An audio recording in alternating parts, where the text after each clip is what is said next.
말씀 보도록 하겠습니다. 하나님께서 우리에게 주신 말씀은 요엘 2장 12절에서 18절 말씀입니다. 요엘 2장 12절에서 18절까지의 말씀을 저와 여러분이 교독하도록 하겠습니다. 여호와의 말씀이다. 이제라도 너희가 금식하고 슬퍼하며 통곡하면서 너희의 온 마음을 다해 내게 돌아오라. 너희의 옷이 아닌 너희의 마음을 찢고 너희 하나님 여호와께 돌아오라. 그분은 여호와 은혜로우시고 긍휼이 많으시며 화를 내는 데는 더디시고 사랑이 풍부하시며 마음을 돌이켜 재앙을 거두시기도 하시는 분이시다. 그분께서 마음을 돌이켜 불쌍히 여기시고 복을 주셔서 너희가 하나님 여호와께 바칠 곡식 제물과 전제물을 바칠 수 있게 하실는지 누가 알겠느냐. 시온에서 나팔을 불라 거룩한 금식을 선포하고 거룩한 공회를 소집하라. 백성을 모으고 공회를 거룩하게 하라. 장로들을 모으고 어린 아이들과 젖먹이들도 모으라. 신랑은 자기 방에서 나오게 하고 신부도 자기 침실에서 나오게 하라. 여호와를 섬기는 제사장들로 하여금 성전 현관과 제단 사이에서 울며 말하게 하라. 여호와여, 주의 백성들을 불쌍히 여기소서. 주의 소유가 수치를 당하지 않게 하시고 민족들의 요심거리가 되는 일이 없게 하소서. 민족들이 서로 그들의 하나님이 어디 있는가라고 말해서야 되겠습니까? 함께 읽겠습니다. 그때 여호와께서 그분의 땅에 열정을 가지시고 그분의 백성들을 불쌍히 여기셨다. 아멘. 기도하겠습니다. 하나님 아버지, 참된 회개 네 번째, 우리는 마음을 찢고 하나님께로 나아가는 주의 말씀 앞에 서게 됩니다. 하나님과 온전히 교통하기 위해서, 하나님과 온전히 동행하기 위해서 우리 마음이 온전히 깨끗한 심령, 정결한 심령으로 주 앞에 나갈 수 있도록 오늘 말씀 가운데 우리 모두가 거룩히 반응하는 시간 될 수 있도록 인도하여 주옵소서. 예수님의 이름으로 기도하옵나이다. 아멘.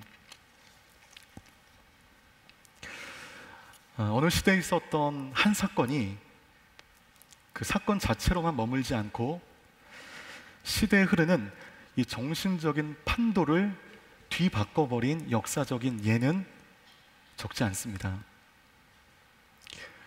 1700년대 유럽의 변두리에 있었던 어느 나라의 어느 한 사건이 그 예인데, 1700년대 기독교는 일대 위기에 빠져 있었습니다.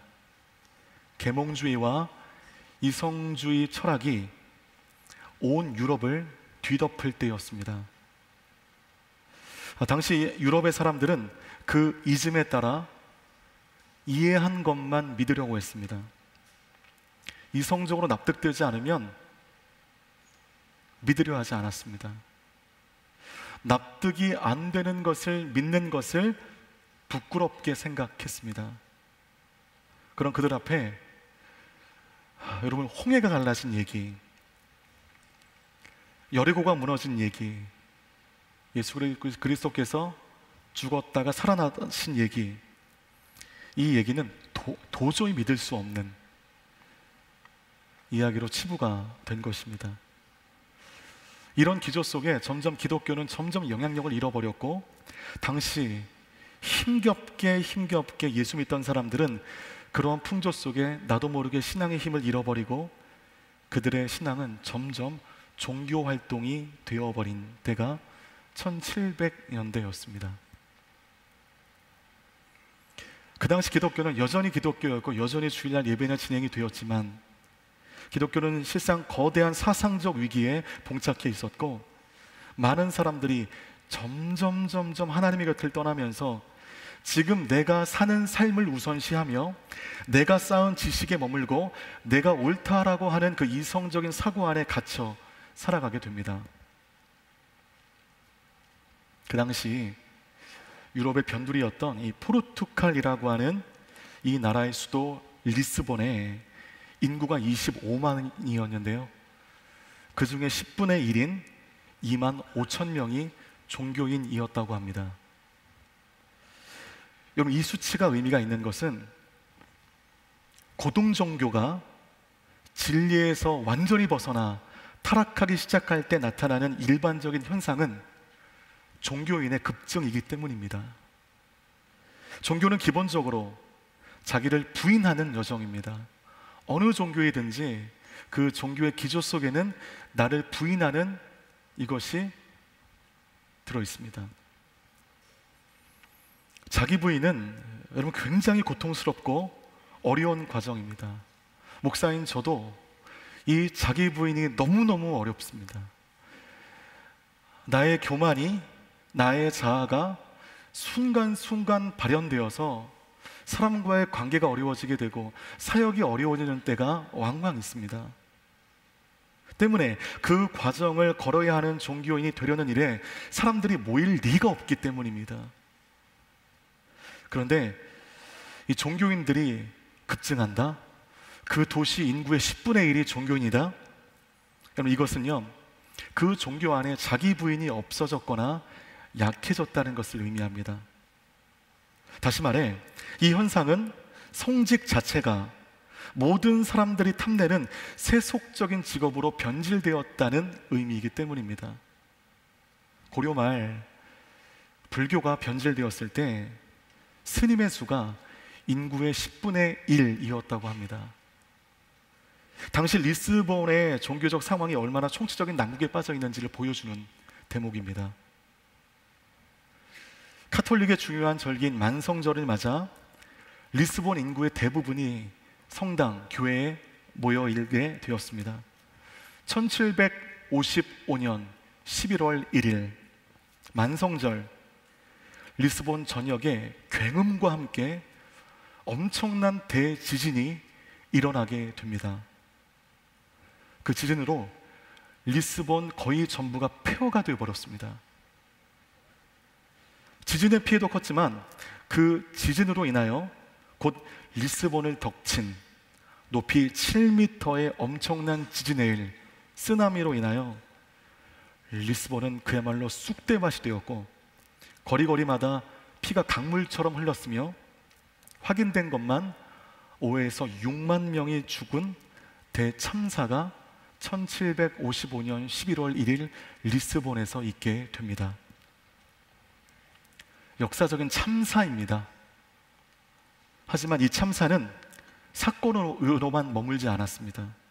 이 참사로 인해서 유럽 내 지성사고의 대전환이 시작이 되었습니다. 이건 누구도 예상하지 못했던 일이었습니다. 초자연적인 일에 대해서 초자연적인 일을 종교적으로 연결시키는 것을 몸서리치도록 싫어했던 그 당시의 사람들은 이 참사 이후에 왜라고 질문하기 시작했습니다. 왜? 이 자연마저 아우르시는 이 절대자의 존재에 대해서 늘 무관심으로만 일관했던 그들의 견고했던 생각이, 균열이 시작이 되게 된 것입니다. 지진해일이라고 하는 사건은 환난과 고통으로만 끝나지 않고 그 안타까운 사건은 하나님을 향한 그들의 닫힌 마음을 열게 하게 되었습니다. 여기서 우리가 조심해야 될 것은 때문에 그 참사는 복이었다라고 얘기해서는 안 된다는 것입니다. 너무나 많은 사람들의 희생이 있었기 때문입니다. 희생자를 먼저 애도하고 그 참사 속에 남은 자들을 격려하며 그들의 고통을 이해하려는 노력이 고통당한 사람들 가운데 필요한 것입니다. 쉽게 그것을 하나님의 은혜다 라고 말하는 것은 언어의 폭력입니다. 그러나 여러분, 그 참사는 사건으로만 끝나지 않았고요, 헛되지 않았습니다.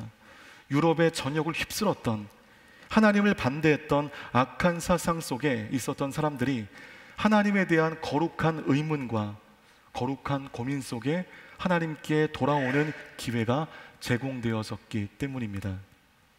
이렇게 역사 속의 사건은 사건으로만 머물지 않고 그 사건이 많은 정신적 기류의 변화를 가져오게 된다는 것이죠. 그래서 여러분, 우리의 인생은 사건이 아닌 것 같아요. 사건의 순간순간만으로 우리의 인생을 기억해서는 안 됩니다. 그 사건을 통해서 하나님은 우리에게 무엇을 말씀하셨는가, 이 사건을 통해서 하나님은 우리의 삶을 어떻게 인도하시는가, 이것을 우리가 그 사건 속에 뽑아내셔야 된다는 것입니다.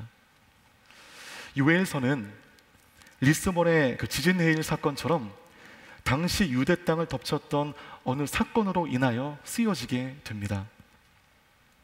이 요엘서가 쓰여진 정확한 연대가 추측이 안 돼요. 잘 모릅니다. 신학적으로도요. 저서 안에 왕이 언급되지 않고 있고요. 연대 기록에 대해 추측할 수 있는 명확한 힌트가 없기 때문입니다. 다만 그래도 추정하기를 주전 445년에 느헤미야에 의해서 구축된 성벽을 언급하고 있기 때문에 이런 힌트에 따라 추측한 결과 아마도 주전 400년경 정도에 활동했던 선지자가 아닌가라고 학자들은 대개 말합니다. 이 요엘 시대에 유대 땅에 엄청난 사건이 있었는데요.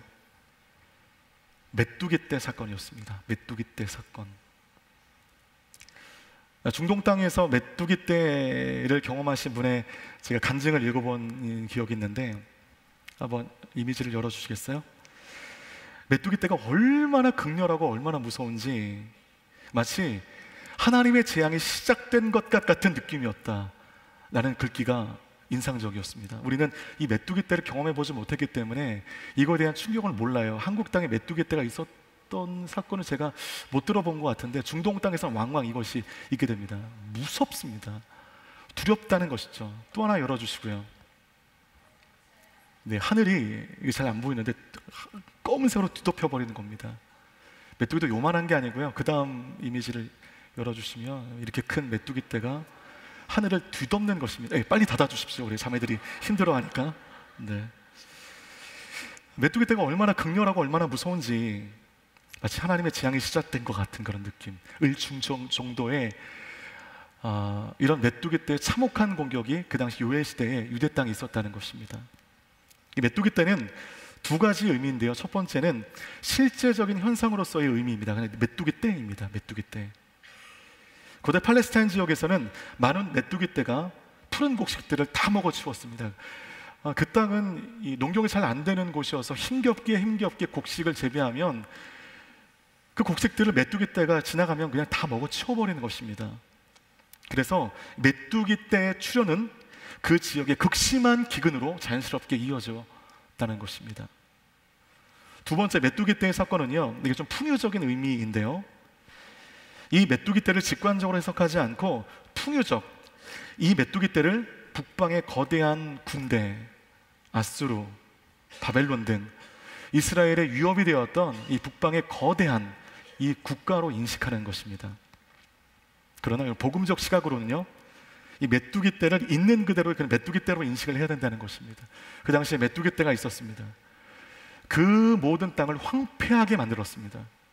사람들이 기근을 겪게 되었습니다. 동시에 메뚜기 떼는 또 하나의 의미를 담고 있는데 이것은 막강한 군사력을 바탕으로 한 강대국의 공격을 의미하는 것입니다. 메뚜기 떼가 몰려오면 할 수 있는 게 아무것도 없어요. 몸을 피해야 됩니다. 막을 수가 없습니다. 그것처럼 막을 수 없는 엄청난 막강한 군사력을 가지고 밀어오는 그 이 막강한 이방 민족들을 버텨내지 못하고 그 앞에 고꾸라지는 것. 이스라엘 땅에 이 모든 땅을 황폐하게 만들었다는 것입니다. 리스본의 지진의 일 속에 그 나라의 정신적 판도를 뛰어넘어 유럽 내의 정신적 흐름에 대한 반작용이 생긴 것처럼 메뚜기 떼라고 하는 이 초자연적인 현상 앞에 이스라엘 백성들은 이제까지 살아왔던 삶 속에 거대한 파동이 시작이 됩니다. 바로 이때 요엘은 이스라엘을 향하여 하나님께 돌아오라라고 기막힌 타이밍 가운데 하나님의 메시지를 그들 가운데 전하는 것입니다. 보통 그렇잖아요. 인생에 문제가 없을 때, 하지만 내가 죄악 가운데 있을 때는 예배 나와야지, 예수 잘 믿어야지, 이 말이 마음으로 와닿지 않지만 우리 삶에 깊은 고난이 시작되었을 때 그 고난을 함께 겪은 사람의 전도는, 그 사람이 전하는 그 복음은 그 사람의 마음을 움직이는 법입니다. 확실한 시청각 교육이죠. 요엘은 당장 지금 마음을 다하여 내게 돌아오라 라고 하는 하나님의 메시지를 전하고 있는 것입니다. 그러면 우리는 요엘의 말씀에 의거하여 어떤 회개의 태도를 가져야 되는 것인가? 우리 요엘서 2장 12절 말씀을 함께 읽겠습니다. 시작. 여호와의 말씀이다. 이제라도 너희가 금식하고 슬퍼하며 통곡하면서 너희 온 마음을 다해 내게 돌아오라. 이 말씀을요, 여러분들이 보시는 그 유진 피터슨의 메시지 성경을 보면요, 이 부분이 조금 더 마음에 와닿게 번역이 되어 있는데요, 요엘서 2장 12절을 우리 메시지 성경으로 같이 한번 읽어보도록 하겠습니다. 시작. 여기 하나님께서 주신 메시지가 있다. 내게 돌아오너라. 진심으로 돌아오너라. 오대 금식하고 울며 너희 죄를 슬퍼하며 오너라.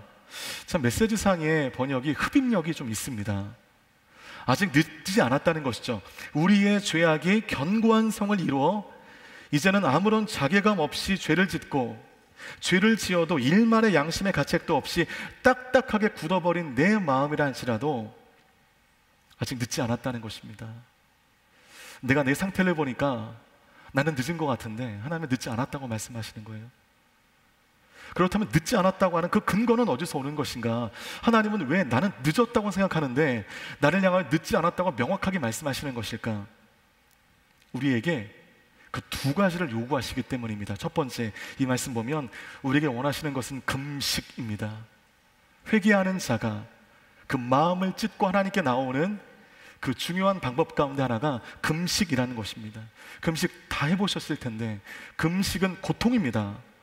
음식을 끊는다는 것은요, 괴롭습니다. 그러나 금식에는 중요한 영적인 의미가 있는데 내 몸을 더 이상 외부의 음식물로 인하여 공급되어지는 힘에 의존하지 않고 오로지 하나님으로부터만 공급되어지는 그 힘으로 살겠다라고 하는 거대한 결단이 이 금식이라고 하는 이 행위 가운데 녹아있는 것입니다. 음식을 못 먹어 받는 고통보다 내 영혼이 죄로 말미암아 무너지는 고통의 크기는 비교할 수 없습니다. 심각한 죄의 굴레로 더 이상 견딜 수 없을 때 오늘 말씀처럼 전심으로 주님께 돌아오되 금식하며 돌아오는 사생결단의 믿음이 회개하는 자의 삶 가운데 필요하다고 우리에게 말씀하시는 것입니다. 말로만 그 다음날 새벽 기도에서 그냥 몇 마디 하고 오는 그 회개 기도가 아닌 금식처럼 고통스럽지만 하나님께서 공급하시는 그 힘에 의존하여 내 마음을 새롭게 하는 이 고통이 수반된, 이 어려움이 수반된 이 금식을 통하여 흉악의 결박을 끊으라 주님은 우리에게 말씀하시는 것입니다. 그래서 여러분, 중요한 기도의 제목이 있을 때 여러분들이 반복적인 죄악 가운데 변질되어 있을 때 마음을 잡고 금식함으로 여러분의 마음을 하나님께 올려드리십시오. 내가 이 죄를 얼마나 지금 미워하고 있는데 내가 태생적으로 죄와 결부된 인생이기 때문에 아무리 발버둥 쳐도 이 죄를 끊을 수 없는 나의 죄악들, 나의 연약함을 하나님께 올려드리며 금식하는 것입니다. 하나님께만 의존하는 것입니다. 금식하며 하나님께 통곡하며 도우심을 구하는 것, 그 기도는 하늘의 문을 열 것이고 켜켜이 쌓여진 여러분의 절망의 분질들을 깨끗하게 소각해 버릴 것입니다. 그렇게 여러분, 우린 우리의 죄를 슬퍼해야 됩니다. 우리의 가난을 슬퍼하고 우리의 핍절을 슬퍼하고 뜻대로 이루어지지 않는 나의 초라한 삶을 슬퍼하기보다 심각한 죄의 굴레에 빠져 헤어나올 줄 모르는 나의 죄를 여러분 진짜 슬퍼하셔야 됩니다. 반복적인 음란함을 슬퍼하셔야 됩니다. 빠져나오고 싶지만 좀처럼 빠져나오지 못하는 이 음란의 굴레, 죄악을 탐닉하는 나의 반복적인 죄악을 슬퍼하셔야 됩니다. 이거 그대로 두시면 안 됩니다. 금식을 해서라도 여러분 이 반복적인 죄악의 굴레를 우리 삶 가운데 끊어버려야 됩니다. 나의 굳어버린 돈에 대한 지나친 욕망과 욕심을 슬퍼해야 됩니다. 돈만을 쫓다가 사람 다 잃어버리고 있는 나의 이기심을 슬퍼해야 됩니다. 하나님을 위하여 내가 어떻게 살기를 고민하기보다 세상 사람과 똑같게 성공가도만을 향하여 나아가는 선로를 이탈해버린 폭주기근처럼 달려가고 있는 나의 삶, 방향을 잃어버린 나의 삶을 슬퍼하셔야 됩니다. 오늘 13절 말씀을 계속해서 함께 읽도록 하겠습니다. 시작. 너희 옷이 아닌 너희 마음을 찢고, 그분은 의롭고 국률이 많은 분이시며 화를 내는 데는 더디시고 사랑하는 풍성하신 분이시며 마음을 돌이켜 재앙을 내리지 않기도 하시는 분이시다. 이 보통 구약에서는 가장 최고의 슬픔을 나타내는 표현으로 옷을 찢는 행위가 있습니다. 그러니까 어떤 사람이 그 집을 지나가고 있는데 막 소리를 지르며 옷을 찢고 있다. 그럼 뭔가 모르겠지만 이 사람은 정말 엄청난 슬픔 가운데 있다는 것을 그 행위로 우리가 아는 것입니다. 강대국에 군대가 침략했을 때 그 절망의 순간 가운데 왕은 옷을 찢으면서 오열하기도 했고요. 민족이 큰 죄를 저질러 여호와 앞에 나갈 때 또한 옷을 찢기도 했습니다.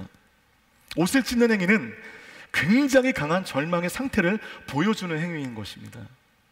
그런데 오늘 말씀을 통해서 애꿎은 옷 찢지 말라는 것입니다. 회개하는 자의 또 하나의 태도는 마음을 찢는 것입니다. 마음을 찢는 것입니다. 이스라엘 백성들은 대개 애꿎은 그 옷을 찢는 것으로 자기의 회개를 표시했습니다. 옷을 찢으면 이걸로 말미암아 회개가 다 되는 줄 알았습니다. 옷이란 우리의 수치를 가리잖아요. 우리의 알몸을 가리는 것이잖아요. 우리의 수치, 우리의 연약함을 덮는 의미도 있지만 또한 우리의 정체를 속이는 의미도 있는 것이기 때문에 사람들이 옷을 찢는 것은요, 이제 하나님 앞에 정직하게 나와 나의 마음을 드리겠다, 그런 의미가 있지만 오늘 이 말씀 보면 옷 찢지 말라는 것입니다. 진짜 찢어야 될 게 있다는 것입니다. 옷 찢는 건요, 연출로도 할 수 있잖아요. 하나님 앞에 타는 목마름이 아닌데도 불구하고 사람들 앞에 옷을 찢으면서 나의 감정 상태를 사람들에게 알리고자 하는 그런 마음도 있잖아요. 참되게 회개하지 않음에도 남에게 보이기 위하여 옷을 찢을 수 있다는 것입니다. 즉 여러분, 이 회개는 속이는 회개 가능하다는 것입니다. 속이는 회개, 그냥 내 마음으로 내 마음에 만족감만을 주는 회개, 하나님이 보시기에는 그 회개 아닌데 이 행위를 통해서 내가 스스로 안정되는 것입니다. 내가 회개했지 뭐, 하나님 들어 응답해 주셨을 거야, 이런 회개. 하나님은 미동도 하지 않으시는데 이 행위로 말미암아 내가 나를 회개케 버린 것입니다. 마치 여러분, 연기자가 카메라가 온이 딱 켜졌을 때 감정의 겨우 막 펑펑 울다가 카메라가 오프가 되자마자 소름이 돋을 만큼 전혀 다른 얼굴에 그 사람으로 돌아오는 것처럼 회개 앞에 애꿎은 옷 찢으면서 마음에도 없는 회개에 행위하지 말라는 것입니다. 여러분, 1980년대 제가 이거 회개를 얘기할 때 종종 얘기했던 기억이 있는데 지미 스웨거트라고 하는 유명한 텔레비전 설교자가 있었습니다. 굉장히 사랑받는 복음 전도자였습니다. D.L. 무디 이후에 이제 빌리 그레엄을 읽는 전 세계 복음 전함의 탑으로 인정받던 이 지미 스웨거트, 매주 밤마다 이 사람이 TV 앞에서 설교하면 설교를 듣고 현금 결제로 헌금을 내지 않으면 잠이 오지 않는다는 칭송을 받을 정도로 어마어마했던 복음 전도자, 설교자였습니다. 여러분, 이 사람이 영적 지도자로 각광받던 어느 날에 그는 율랑 여성과 부적절한 행위를 하다가 그것이 적발이 되었습니다. 자기와 라이벌 관계에 있었던, 이 웃겨요, 라이벌 관계에 있었던 어느 교육자의 밀고로 말미암아 그가 적발이 되었습니다. 전 미국이 그 사건에 엄청난 충격을 받게 되었죠. 대다수의 수많은 사람들이 그에 대해 실망했습니다. 근데 여러분, 얼마 후에 이 사람 돌아왔거든요. 돌아왔을 때 그때 그가 했던 설교가요, 희대 명설교였습니다. 제목이 뭐냐 하면 나는 죄를 지었습니다. I have sinned. 이게 여러분 유튜브에 올라가 있거든요. 잠깐 그 영상 보실래요? 지미 스웨거트가 돌아와서 사람들 앞에 나는 죄인입니다를 얘기하며 감동적으로 설교했던 그 설교의 한 소절을 한번 보도록 하겠습니다. I have sinned against you, my Lord. And I would ask that your precious blood would wash and cleanse every stain until it is in the seas of God's forgetfulness. Thank you. Thank you. And God bless you.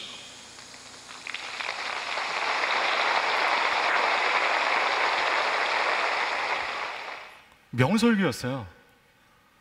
잘 들으셨는지 모르겠지만 흐느끼는 청중들의 그 울음소리 들으셨습니까? 많은 사람들이 그의 눈물을 보면서 함께 울었습니다.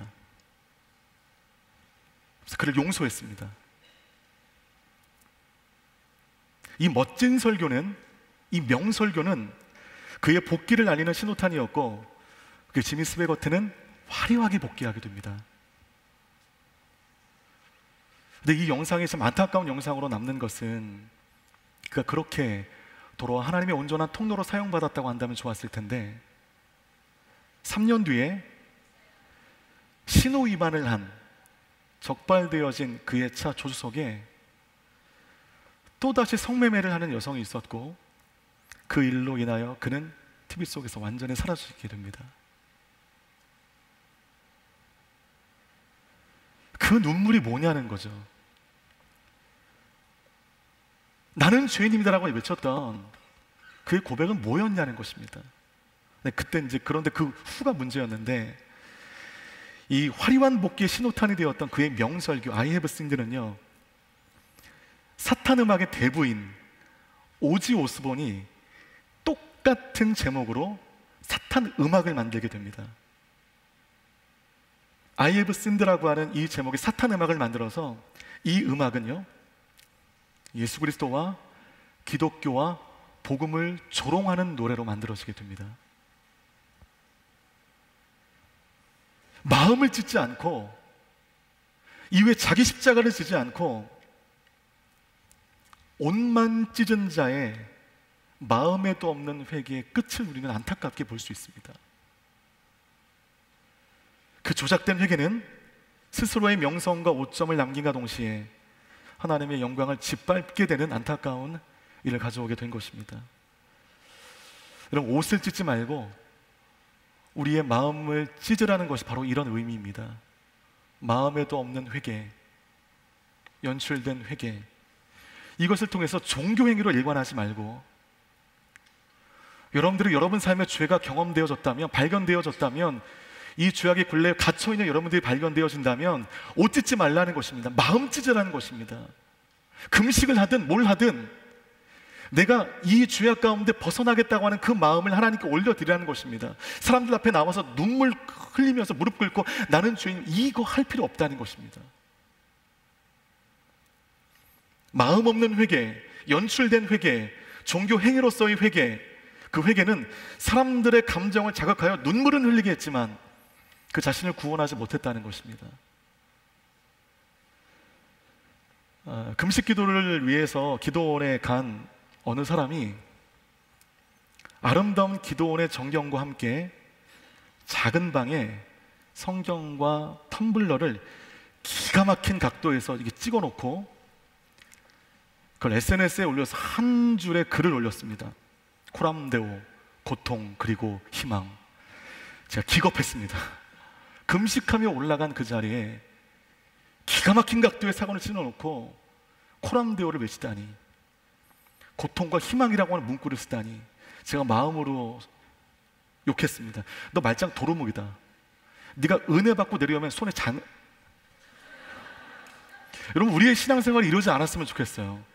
여러분들이 마음이 갈급해서 기도원 올라가시면 누구에도 알리지 않고요, 그냥 정말 신뢰하는 사람에게 중보기도 부탁하고 올라가서 모든 미디어를 끊고 하나님께만 집중하는 것입니다. 그래서 FA들이 선교지에 가게 되면 한 달 동안 미디어 금식을 해요. 하나님 외에 다른 소리 듣지 않겠다는 것입니다. 다른 거에 집중하지 않겠다는 것입니다. 저는 영적 허영과 영적 허세의 진면목을 보았습니다. 그렇게 우리는 자신을 포장합니다. 내가 기도원에 올라왔다. 내가 너희들이 못하고 있는 난 금식 기도를 한다. 내가 이렇게 말씀 앞에 있다. 옷을 찢는 그런 쇼하지 말라는 것입니다. 그렇게 허세로 쩔어버린 그 마음과 몸으로 무슨 기도가 되겠습니까? 무슨 하나님의 음성을 듣겠습니까? 얼마나 강력한 기도의 능력이 그 사람 가운데 임하겠냐는 말이죠. 그 연출이 가능한 옷이 아닌 우리의 마음을 찢으라는 것입니다. 그래서 팔복 중의 말씀 가운데 애통하는 자는 복이 있나니 저희가 무엇을 받는다? 위로를 받는다고 되어 있습니다. 애통하는 자는, 마음을 찢는 자는 하늘의 위로를 받는다는 것입니다. 사람의 위로가 아닌, 잠깐의 마음의 흥분과 잠깐의 안정감을 주는 사람의 위로가 아닌 하늘의 위로를 받는다는 것입니다. 처절한 애통의 끝자락 가운데 위로가 있어요. 위로가.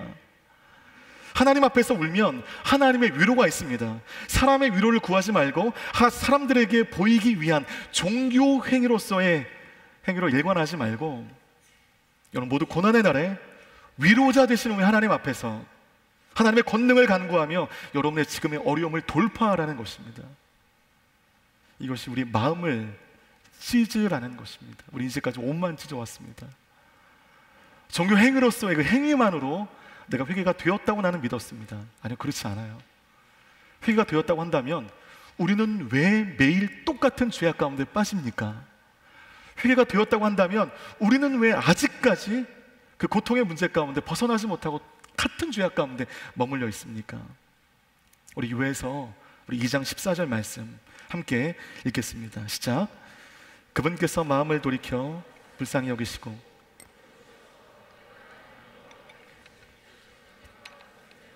누가 알겠느냐.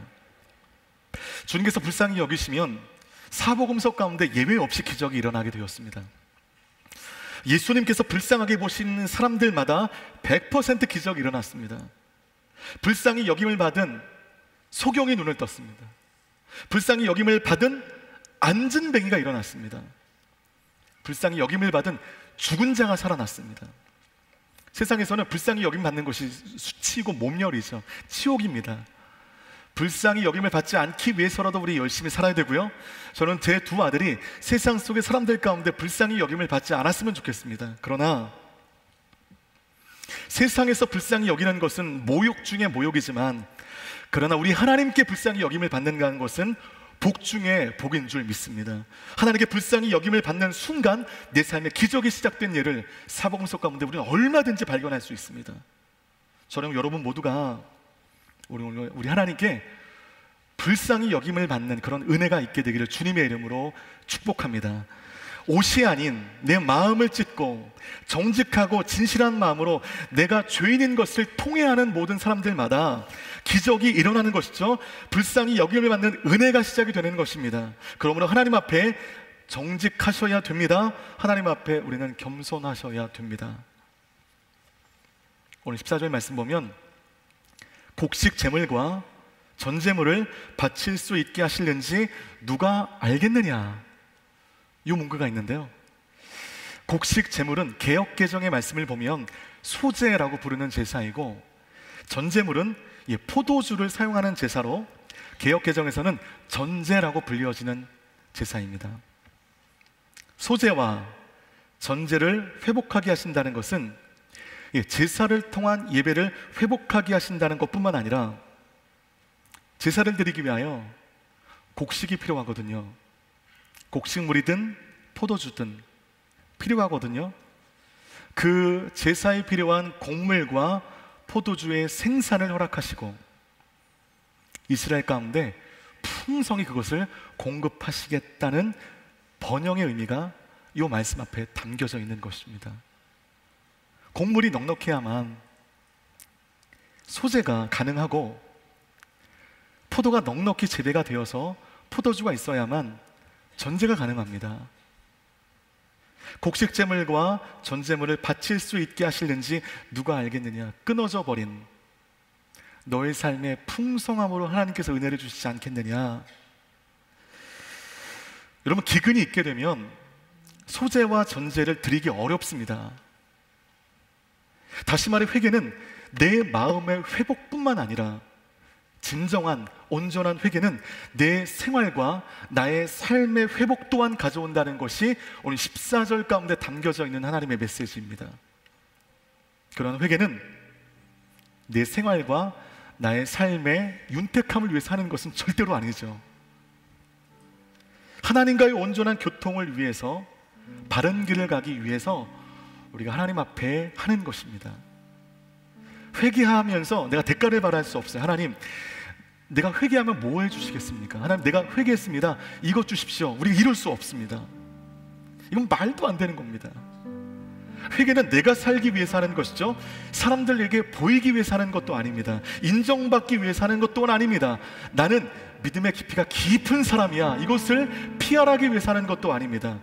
회개해야만 내가 살기 때문에 회개하는 것입니다. 그래, 진정한 회개의 유익은 여기서 끝나지 않아요. 회개는 영혼의 회복과 함께 생활의 변화를 가져오게 됩니다. 하나님께서 이스라엘 역사 속에 죄는 기근으로 다스리셨습니다. 회복은 또한 풍년으로 더하셨습니다. 지금의 시대가 죄악의 시대인지 은혜의 시대인지 여러분 땅도 알아요. 땅도 압니다. 우리만 몰라요. 지금 내가 살고 있는 이 시대가 어떤 시대인지 우리만 몰라요. 그러므로 나의 삶의 풍성함은 내 능력과 노력에 의한 것이라기보다 내가 하나님 앞에 얼마나 정직한지, 내가 하나님 앞에 얼마나 겸손하고 얼마나 진실한지를 바로 이 부분에 따라 결정이 되는 것입니다. 그래서 재물의 은혜가 필요하신 분들 있죠. 막혀버린 이 물질의 문제가 풀리셔야 하는 분들, 이분들은요, 무턱대고 하나님 물질을 주십시오 라고 기도하기보다 오늘 이 말씀에 의거해 보면 여러분 삶을 점검하는 것입니다. 마음을 돌이키는 자에게 영혼과 삶의 회복으로 함께 하시는 주님의 권능의 손길을 우리가 바라는 것입니다. 혹여 하나님께서 허락하신 이 물질을 내가 내 마음대로 내가 좋은 곳에 흘려버리진 않았는지, 나의 삶을 돌아보면서 이 말씀 가운데 나를 점검하는 것입니다. 마음을 찢고 진실함과 신실함으로 하나님께 나아갈 때 하나님은 전제와 소재를 가능할 수 있도록 내 모든 삶의 풍성함을 허락하시는 것처럼 하나님이 그렇게 우리 삶 가운데 여러분이 필요한 은혜 우리 가운데 허락해 주실 줄 믿습니다. 여러분, 애꿎은 옷 찢지 마세요. 마음을 찢으십시오. 그러면 인정하십시오. 내가 얼마나 죄악 중에 죄악인지, 내가 얼마나 죄인 중에 괴수인지를 인정하십시오. 내가 의로운 줄 알았습니다. 내가 맞는 줄 알았습니다.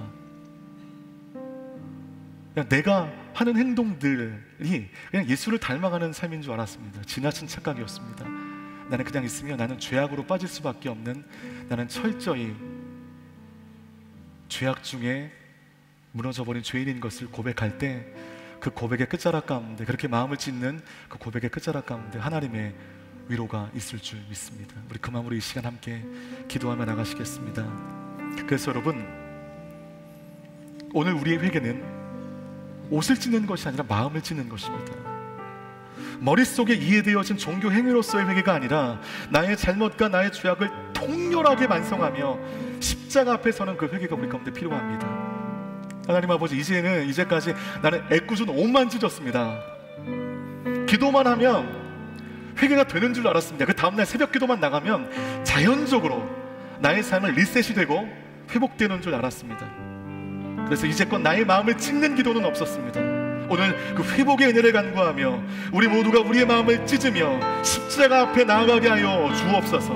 온전한 회개, 완전한 용서, 단절된 죄악, 변화된 인생으로 나아갈 수 있는 우리의 삶이 되어질 수 있도록 하나님 이 시간 우리의 마음을 찢으며 주의 십자가 앞으로 나가는 우리의 삶이 될 수 있도록 우리와 함께하여 주시옵소서. 이 시간 주의 한번 무릎 짓고 간절하게 기도하며 나가